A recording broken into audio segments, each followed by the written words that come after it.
ఏది అయినా ట్రై చెయ్యి ఆచి చికెన్ మసాలా.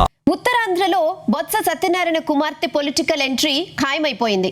త్వరలో జరిగే స్థానిక సంస్థల ఎన్నికల్లో పోటీకి బొత్స అనూష రెడీ అవుతున్నారు. ప్రస్తుతం చీపురుపల్లిలో యాక్టివ్ పాలిటిక్స్ చేస్తున్న బొత్స అనూష ఎన్నికల్లో గెలిస్తే జడ్పీ పీఠంపై కూర్చోవాలని భావిస్తున్నారు. రాష్ట్రంలో కూటమి సర్కార్ అధికారంలో ఉండగా బొత్స తన కుమార్తెను జడ్పీ పీఠంపై కన్నేయడం పెద్ద రిస్కే అన్న చర్చ అయితే జరుగుతోందా? ఇంతకీ బొత్సది రాజకీయ వ్యూహమా లేక కూతురు కోసం రిస్క్ తీసుకుంటున్నారా అన్న చర్చ జరుగుతోందా? ఈ స్టోరీ చూసేయండి.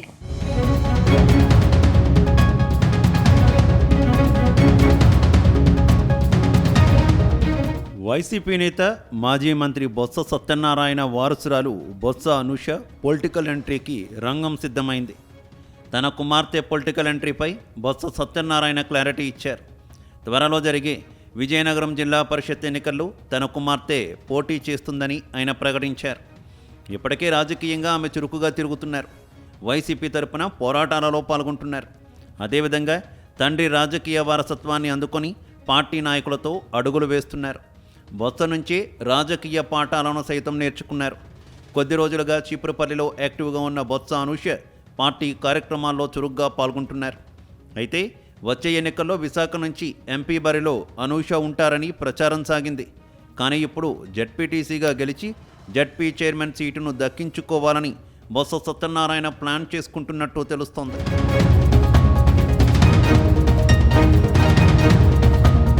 వాస్తవానికి విజయనగరం జిల్లా బొత్స సత్యనారాయణ కుటుంబానికి కంచుకోట. విజయనగరం జిల్లాలో 1980 దశకంలో రాజకీయ రంగ ప్రవేశం చేసి తొలిసారి విజయనగరం జిల్లా సెంట్రల్ కోఆపరేటివ్ బ్యాంక్ చైర్మన్ పదవిని అందుకున్నారు. ఆ తర్వాత బొబ్బిల్ నుంచి ఎంపీగా గెలిచిన ఆయన వైఎస్ఆర్కి ముఖ్య అనుచరుడిగా జిల్లాలో తన సత్తా చాటారు.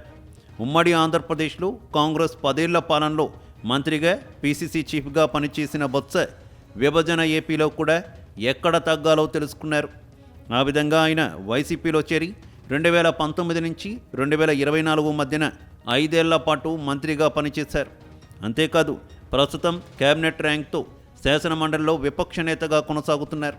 అయితే కొద్ది రోజులుగా తన కుమార్తె పొలిటికల్ ఎంట్రీ కోసం బొత్స ఎదురు చూస్తున్నారు. విజయనగరం జిల్లాలో మరోసారి తన కుటుంబం మార్కుండేలా ప్లాన్ చేసుకున్నారు. అందుకే తన కుమార్తె బొత్స అనూషను జడ్పీటీసీ బరిలో దింపేందుకు రెడీ అయ్యారు.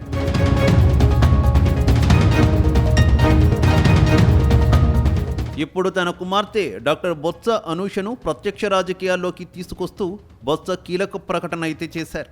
త్వరలో జరిగే జడ్పీ చైర్మన్ బరిలో ఆమెను నిలబెట్టనున్నట్టు ప్రకటించడం ఉత్తరాంధ్ర రాజకీయాల్లో హాట్ టాపిక్గా మారింది. ప్రస్తుతం వైసీపీ చేతుల్లో అధికారం లేదు. గత ఎన్నికల్లో చీపురుపల్లిలో బొత్స ఓడిపోయారు. ఇలాంటి పరిస్థితుల్లో కుమార్తె తొలి రాజకీయ అడుగును ఏకంగా జిల్లా పరిషత్ చైర్మన్ పీఠం వైపు వేయించడం అంటే కత్తి మీద సవాలే అన్న చర్చ జరుగుతోంది. ముఖ్యంగా అరంగేట్రానికి ఆల్ ఇండియా మ్యాచ్ ఆడిస్తారా అన్న చర్చ జరుగుతోంది. అయితే అనూష మాత్రం ఏడాది కాలంగా చీపురుపల్లి రాజకీయాల్లో యాక్టివ్గా ఉన్నారు. దాంతో ఆమెను ప్రజలే గెలిపిస్తారనే ధీమాలో బొత్స ఉన్నట్టు తెలుస్తోంది. కానీ అసలు ట్విస్ట్ ఇక్కడే ఉందని అంటున్నారు. జడ్పీ పీఠం కోసం పోటీ అంటే బొత్స కుటుంబం పేరు ఒక్కటే సరిపోతుందా అనే ప్రశ్నలు వస్తున్నాయి. మరోవైపు అధికారంలో ఉన్న కూటమి అంత ఈజీగా బరిలో నుంచి తప్పుకుంటుందా అనే చర్చ సైతం లేకపోలేదు. ఎందుకంటే అధికారంలో ఉన్నప్పుడు వారసులని రంగంలోకి దించడం ఒక లెక్క, ప్రతిపక్షంలో ఉన్నప్పుడు వారసురాల్ని బరిలోకి దించడం మరో లెక్కగా ఉంటుందని అంటున్నారు.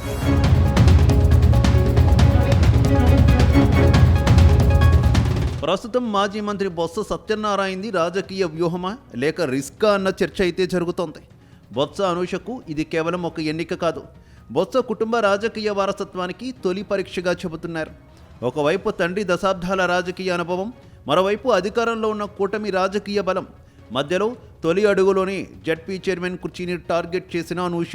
అందుకే ఇప్పుడు ఉత్తరాంధ్రలో వినిపిస్తున్న ప్రశ్న మాత్రం ఒకటే, బొత్సకు ఏమిటా ధైర్యం, ఎందుకా సాహసమని అందరూ చర్చించుకుంటున్నారు.